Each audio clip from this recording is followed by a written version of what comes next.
Olá pessoal, seja bem-vindo ao canal Foco na Segurança. Eu me chamo Alexandre, sou condutor de veículo de emergência, bombeiro profissional civil e técnico de segurança do trabalho.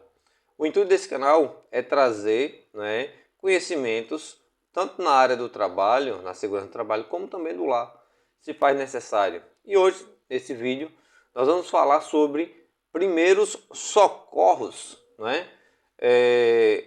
Esse é um tema pelo qual muitos profissionais da área da saúde, principalmente quem trabalha com APH, que é o atendimento pré-hospitalar, se faz necessário conhecer. Mas você que não é da área da saúde, nós precisamos também ter esse conhecimento, porque afinal de contas nós podemos nos deparar com ocorrências tanto no nosso trabalho, na nossa casa, no nosso lazer, na rua. Então, por que não ter esse conhecimento, e ser empático também com as pessoas e salvar vidas, pessoal? Afinal de contas, nós precisamos ter esse conhecimento porque estamos em qualquer lugar podemos ter alguém que precisa de um conhecimento. Claro que tem as empresas, as entidades, os órgãos competentes para isso, mas até ele ser acionado e chegar até o local, por que não nós temos esse conhecimento e ajudar as pessoas, Então vamos lá, espero que você goste desse vídeo, vai ser a primeira parte desse vídeo, e deixe o seu joinha e deixe seus comentários caso houve alguma dúvida, e que a gente pode fazer um vídeo específico tirando todas as dúvidas, tá bom? Então vamos lá. Primeiros socorros, Nós, para começar com esse assunto, vamos falar um pouquinho da legislação. O Código de Trânsito Brasileiro,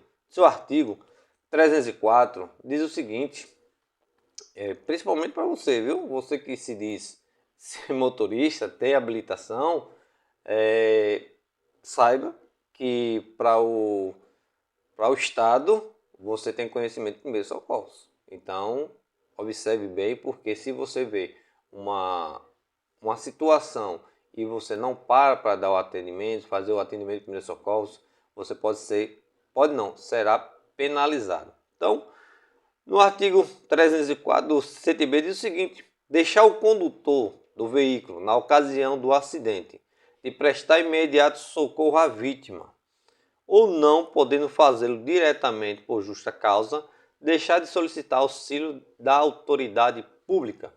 Pessoal, para quem é motorista, não só apenas como motorista, você não é obrigado a entrar numa cena, numa situação que a sua segurança esteja comprometida. Mas uma boa sinalização já se faz o primeiro atendimento. O primeiro socorro não é só o ato em si, mas quando você faz uma boa sinalização, você evita o quê? Um novo acidente, uma nova vítima ou agravamento daquela pessoa que está ali, naquela situação, numa via pública ou até dentro da sua casa mesmo. Então a sinalização de todas as formas para evitar uma nova ocorrência, uma nova vítima. Então,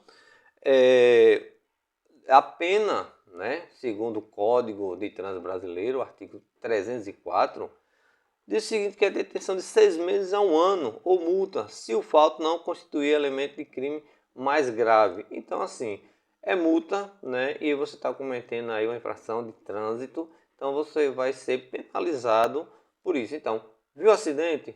Pare, faça uma boa sinalização, porque é a segurança sua e do local, do acidente, e ligue para os órgãos competentes, e já vamos ver quais são eles, que eu acredito que todos já têm em mente quais são.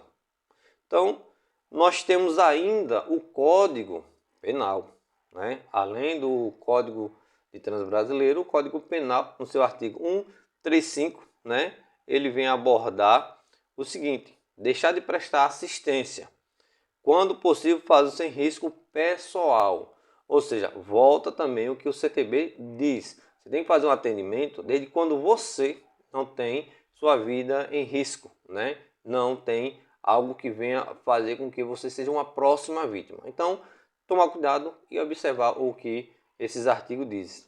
Então, assim, nesse caso do código, do artigo 135, a pena é detenção de 1 a 6 meses ou multa. Já nesse caso aí não é apenas uma multa, né? Mas você pode ser preso sim, enquadrado dentro do Código Penal. E no parágrafo único diz o seguinte, que se por acaso essa pessoa vier a óbito, né, então a pena é triplicada. Então temos que observar, não vamos fazer isso apenas porque é uma lei, mas vamos ser empáticos. Pense você, se fosse um parente seu que estivesse em uma situação, né, de emergência, de uma urgência, e alguém pudesse fazer algo, né, para ajudá-lo naquele momento. Então vamos ser empáticos, não vamos fazer apenas porque a lei nos obriga. Tá bom, pessoal?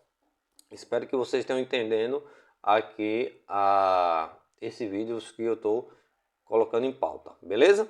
Então, definição de primeiros socorros. Vamos entender um pouquinho, né? Claro que tem muita coisa, pessoal. Aqui é um vídeo aula um pouco mais resumido, né, para você ter um entendimento, tá bom? Então, o que é definição?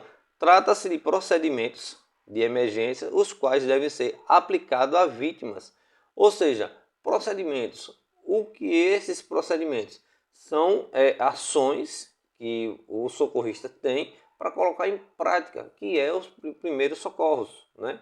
Então, quais são essas situações? As vítimas de acidente, um mal súbito e perigo de vida, né? Então, essas pessoas são aquelas ao qual nós vamos colocar esses procedimentos, os primeiros socorros, na ocasião, para botar em prática, né? Então, qual o intuito desses procedimentos? Com o intuito de manter sinais vitais, procurar evitar o agravamento do quadro no qual a pessoa se encontra. Então, meu objetivo, nosso objetivo como socorrista, por mais que você tenha pouco conhecimento, o objetivo dele é o quê? É você fazer com que os sinais vitais da vítima sejam mantidas, né? Se ela estiver rebaixada, você tem procedimentos, né, com o qual você pode fazer as manobras, né, desse atendimento, desses procedimentos, e fazer com que a fisiologia, né, do corpo humano venha a ser aos níveis ideais, tá bom? Então assim, mas eu não tenho os equipamentos, não tenho muito conhecimento. Pessoal, não precisa ter equipamentos específicos para isso. Claro que seria bom, mas nossas mãos já ajudam muita coisa, tá bom? Então, claro que eu não vou entrar em detalhes aqui, porque seria interessante para você que está assistindo esse vídeo, fazer, né, um curso prático de primeiro socorro, se faz necessário. Existem leis que obrigam as empresas, mas que não precisaria ser apenas leis, mas cada um pudesse fazê-lo porque isso se faz necessário, né? Porque é algo que nós estamos em todo momento vivenciando, né? Digo todo momento, não eu em todo momento, mas a situação se encontra em vários locais constantemente. E a gente tendo um pouquinho de conhecimento já salvam vidas, tá, pessoal? Então, como agir frente a um acidente? Ô, Alexandre, você colocou logo um carro aí capotado, essa situação toda. Calma, pessoal, calma. Eu coloquei isso aí já para o extremo, mas pode-se acontecer isso. Claro que numa situação dessa, né, aí são para equipes especializadas, nesse caso aí SAMU e principalmente o Corpo de Bombeiro. Por quê? Porque eles têm equipamentos que vão fazer o desencarceramento, a extração dessas vítimas nessa situação, tá bom? Então lembre que os dois códigos, tanto o do CTB e o Código Penal, diz que você tem que fazer o primeiro atendimento, os primeiros socorros, quando a sua vida não é em risco. E numa situação dessa você não está com equipamentos, né? Eu digo o seguinte, pessoal, sempre com os cursos de brigada de incêndio que eu faço, né, primeiros socorros, combate a incêndio, eu digo, pessoal, o seguinte: o ser humano ele gosta muito de ajudar. O ser humano ele é empático, né? Tem o seu lado ruim, a gente sabe, mas na hora de uma emergência o ser humano gosta de ajudar. Então, ajudar sem conhecimento, você pode colocar a sua vida em risco, ser a próxima vítima e agravar a vida também, né, dos nossos pacientes, né, das pessoas com a qual se faz necessário ter um pouco mais de conhecimento, de manejo, tá bom? Se você não conhece, não sabe, não mexa, né? Deixe para quem sabe, mas só você fazer uma boa sinalização e ligar já é o suficiente, tá bom? O que fazer, né, de frente a um acidente? Tenha calma e firmeza para usar os conhecimentos básicos de primeiros socorros, respeitando suas limitações. Então, como eu falei, conhecimento se faz necessário para fazer um atendimento a uma vítima. Então, não haja pela emoção, né? Haja pela razão. Se der, vá. Se não der, infelizmente, você não pode colocar a sua vida em risco, tá bom? Então, assim, tenha calma. Se você sabe, coloque em prática tudo aquilo que você, o seu limite. Não vá além daquilo que você não pode fazer, né? Para você, repito, e vou estar sempre repetindo, para você não ser uma próxima vítima, beleza? Então, para quem ligar, né? Nesses casos dessas emergências. Por que eu trouxe isso, pessoal? Muitas vezes, quando eu estou na rua, antes de eu mesmo fazer a ligação, eu sempre peço para alguém fazer uma ligação e eu tento fazer o primeiro atendimento. Eu tenho equipamentos, né, no meu carro, alguns, e as pessoas sempre perguntam, vou ligar para o SAMU, qual é o número, qual é o número? Muitas vezes as pessoas, né, o SAMU está para lá, para cá, o número enorme, né, 192, e muitas vezes as pessoas não gravam, né, que é um número tão simples. Então, trazer aqui alguns números necessários para ligar em caso de uma emergência. Então, nós temos para começo aí a 190, que é a Polícia Militar. Por que se faz necessário?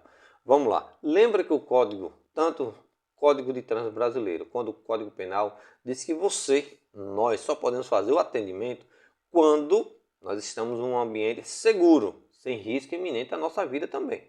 Então, se um agressor, né, se uma pessoa foi vítima de agressão, uma tentativa de homicídio, né, e você vai fazer esse atendimento, lembre que, infelizmente, pode ser que o agressor ainda esteja ali por perto. Então, você se faz necessário, né, ligar para as autoridades e venha manter a lei, a ordem e a segurança também. Entendeu, pessoal? Então, fica aí a dica, se faz necessário isso. Temos também 191, que é a Polícia Rodoviária Federal, né, para as estradas federais, ao qual nós também podemos solicitar, né, esse apoio, né, essa segurança na cena.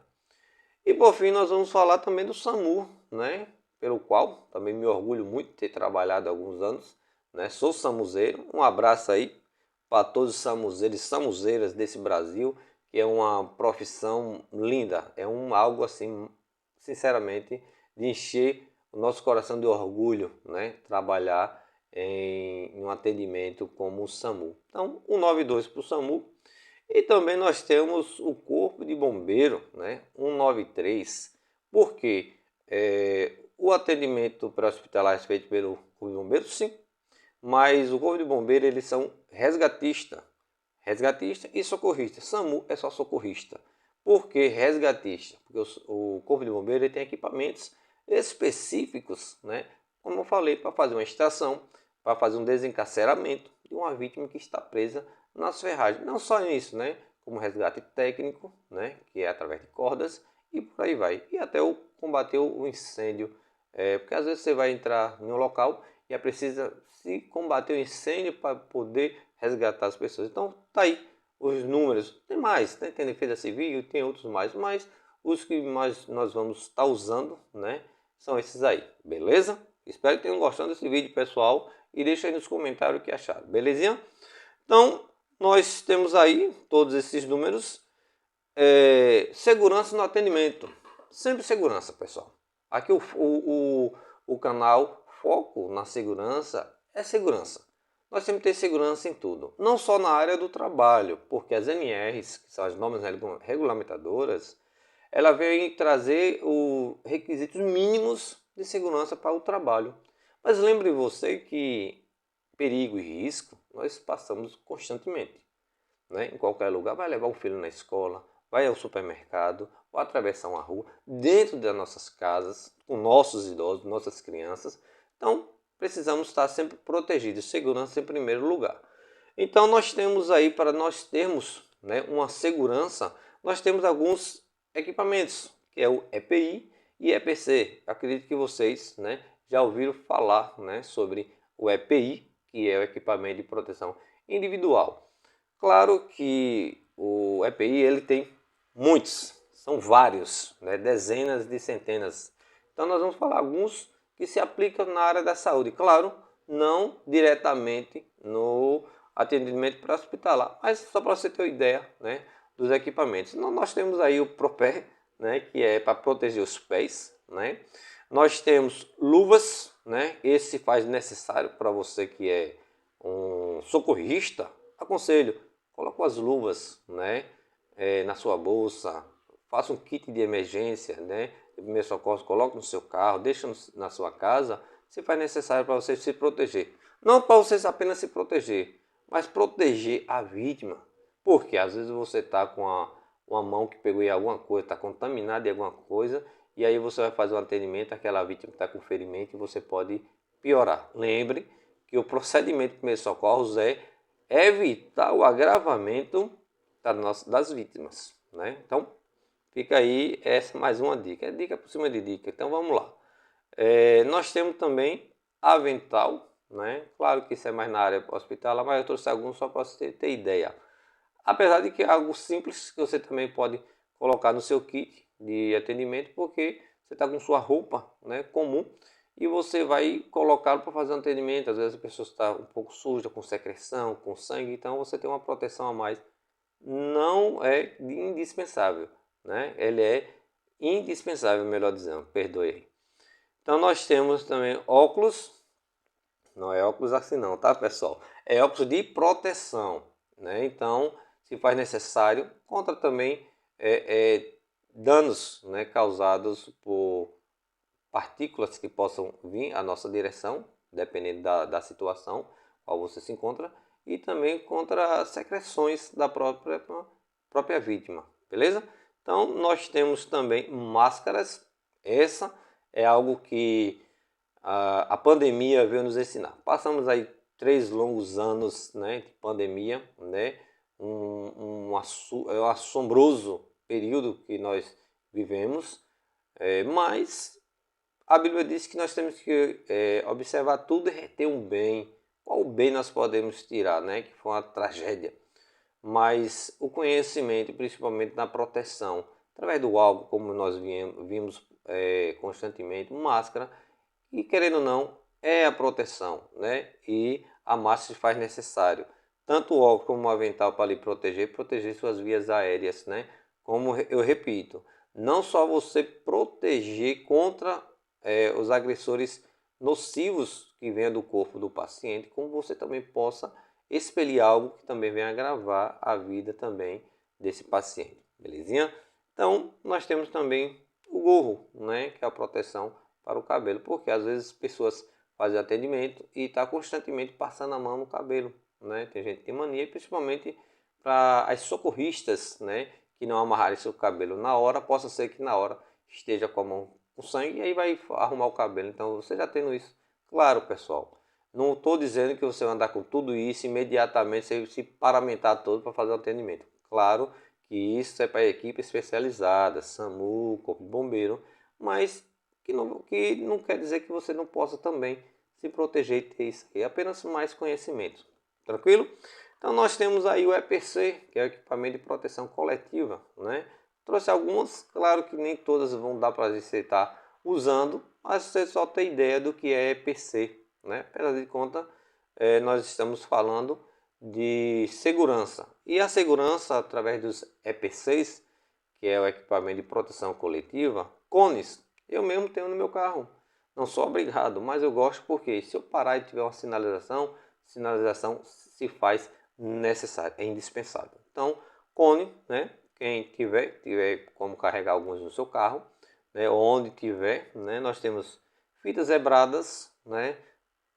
Trouxe, pessoal, só para vocês terem conhecimento, tá bom? Não se faz necessário você carregar essa fita no seu carro, na sua bolsa.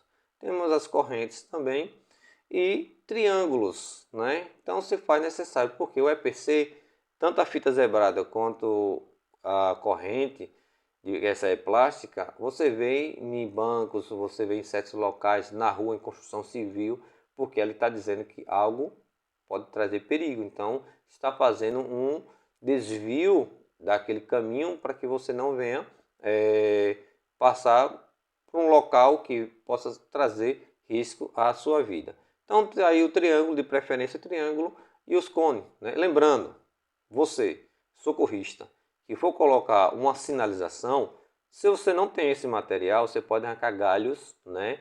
Algo, vegetação, e colocar para fazer essa sinalização. Lembre, a sinalização não é para ser colocado em cima da ocorrência, do local ali da ocorrência. E você vai fazer como? Você vai fazer, se a via é de 40 km, você vai contar 40 passos, que é equivalente aí a 1 metro cada passo, e botar a 40, começa a partir daí. De acordo, se for 60, 60 metros, por aí vai. Por quê? A sinalização é para quando um despercebido vier e encontrar aquela vegetação, é mais fácil ele passar pela vegetação, né? Passar por cima da vegetação, passar por cima do cono, do triângulo, e ele vai entender que mais na frente ele precisa parar porque algo errado está acontecendo na frente. Então nunca façam, como eu já vi, pessoas botarem a sinalização, triângulos ou cone, em cima, né, do veículo que está ali, daquela situação, porque a sinalização é para ser uma coisa visualizada bem antes, tá bom? Então, trouxe aqui a avaliação da cena. Para um bom socorrista, a avaliação da cena se faz necessária. Coloquei essa imagem aí, né? Muita tragédia, muitas situações aí de atendimento. Claro que nem todos nós vamos passar constantemente por isso, mas caso você venha se identificar, né? Venha passar por uma situação dessa, você vai fazer o quê? Numa olhada rápida, você tem que ter um entendimento quais são os riscos iminentes que está ali naquele local, para você se sentir seguro, para proceder no atendimento ou manter os curiosos. Nessa cena aí você pode observar que nós temos muitos elementos, né? Nós temos aí postes prestes a cair, a fiação que com certeza ainda não foi desligada, então isso é um risco, né? Os veículos em si com ferros retorcidos pode trazer cortes, né? Ferimentos ao socorrista ou os demais que estão por ali, né? Nós temos líquidos que pode ser tanto do radiador, né? Como combustível. Então o risco aí é claro, né? Também temos aí produtos perigosos, diversos que nós não sabemos quais são que tem aí. E a CNC, todo e qualquer problema que você tiver no atendimento, veja que a sinalização se faz necessária. Uma visão dessa aí, pessoal, quando você chega, não posso. Eu, papaizana, não estando trabalhando, jamais vou fazer entrar no local desse, porque eu não estou preparado. Mas uma sinalização eu evito novos acidentes. Beleza? Então, tá aí. Não só isso, mas você pode analisar, por exemplo, você está no seu setor de trabalho e vai em um setor, em um departamento onde o seu colega, um exemplo, né, um colega de trabalho, está no chão segurando um fio. Você não vai fazer o atendimento de imediato. Isso você vai dar uma olhada rápida, entender o que é que está acontecendo. Você tem que pensar o seguinte: aquela vítima está ali, no chão, nesse exemplo. O que levou ela para ir para o chão? Tem que ter esse entendimento. Foi tentativa de assassinato? Foi choque elétrico? Foi mal súbito? Então, se você chega, tem um seu colega que está ali no chão, com o fio próximo dele, ou ele segurando o fio, muito provável seja que ele seja tomado um choque elétrico, pelo qual levou ele a ser uma vítima que necessita de atendimento. Então, você vai fazer o quê? Fazer com que a cena seja segura. Então, você vai fazer a organização e retirar aquele fio. Isso é um exemplo, tá, pessoal? Tirar o fio, claro, com material que não seja condutor. Nesse caso, um cabo de vassoura seria o ideal também. Claro que cabo de vassoura, porque quase todo lugar a gente vê uma vassoura para fazer a limpeza. Então, nós temos também, para você ter ideia do que eu estou falando, da avaliação da cena, observe bem esse vídeo, né? O que levou, pense comigo, o que levou, né, essa vítima a estar nessa situação? Preciso fazer uma avaliação. Você ter a boa vontade de ajudar é bom, mas sem ter conhecimento é muito perigoso. O que é que levou ele ali? Então, construção civil é muito perigosa. Então, observe esse rapaz de branco que está ajudando ele, a perna do qual a vítima está ali praticamente desacordada, ele não fez uma avaliação, não entendeu o que aquela vítima está fazendo ali, o que levou essa vítima a essa situação. Então, observe, olá. Então, ou seja, se a vítima estava apenas desmaiada, infelizmente a chance dessa vítima ter vindo a óbito é grande. Então, você agravou a vida, né, da vítima e você se transformou em mais uma vítima muito provável, né, ser fatal por altura que seja ali. Até um choque elétrico, né, pessoal? Sabemos que passa uma corrente ali elétrica que pode fazer com que a fisiologia do nosso corpo, principalmente coração, seja mudada. Entendeu? Então, fica aí. Faça uma boa avaliação antes de fazer qualquer atendimento. Você pode fazer qualquer atendimento desde quando você estiver seguro no que você está fazendo depois de uma boa avaliação. Tá bom? Nós vamos falar sobre 3 S's, né? Que são eles. A S, que com certeza é S de segurança. Nós temos aí, primeiro S, que é segurança da cena. Como eu falei, você faz uma boa avaliação, né? Faz uma boa sinalização.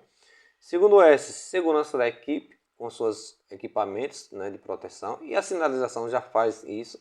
E também segurança da vítima, né? Quando você faz uma boa sinalização, né, quando você se protege, né, você está fazendo a segurança também da vítima para ele não se agravar. Tranquilo?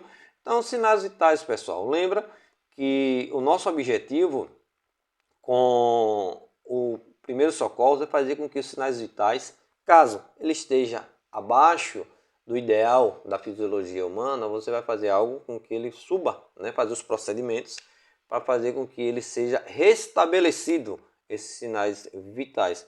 Quais são eles? Né? Nós temos aí frequência cardíaca, frequência respiratória, pressão arterial, saturação e temperatura. Eu sou necessário, eu preciso, é obrigatório andar com esses equipamentos para verificar todos esses sinais vitais? Não, mas caso você queira ter, né? E se caso você tem, mesmo que você não saiba, não tenha muita intimidade com os equipamentos, pode ser que na hora tenha alguém da segurança, da saúde e queira ajudar e você diz, ó, estou com o equipamento aqui, aí você empresta, ele faz. Então assim, pensar no próximo, né? Eu mesmo gosto de carregar todos esses equipamentos, né? E são equipamentos relativamente baratos, principalmente pela a função que ele desempenha, né? Então, nós vamos conhecer um pouco frequência cardíaca. Pessoal, nós temos aqui, vou passar isso aqui rapidamente, é o seguinte, a frequência cardíaca, né, que é a batimentos por minuto, você observa aí que tem variações de idade. Claro que eu não preciso gravar tudo isso, mas por que eu coloquei? Você pega aí um adulto, né, que tem esses batimentos cardíacos de 60 a 100 por minuto. Como eu posso fazer isso? Alguns pontos, como o pulso, né, você vai segurar no pulso da vítima e contar por 1 minuto com os batimentos. Ou carotídea, né? Então são de diversos pontos. O adulto tem de 60 a 110. Se está acima, então ele está em taquicardia, né? E se estiver abaixo de 60 é bradicardia. Ou seja, são pontos que nós precisamos mudar e fazer os procedimentos para restabelecer.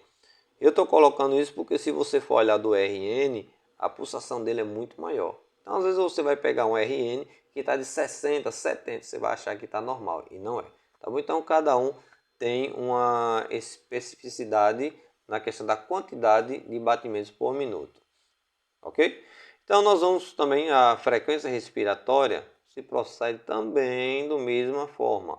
Um adulto, pegando como base, né, como parâmetro, não bem como parâmetro, mas que a gente possa mais gravar, um adulto seria de 12 a 20, né, incursões respiratórias por minuto.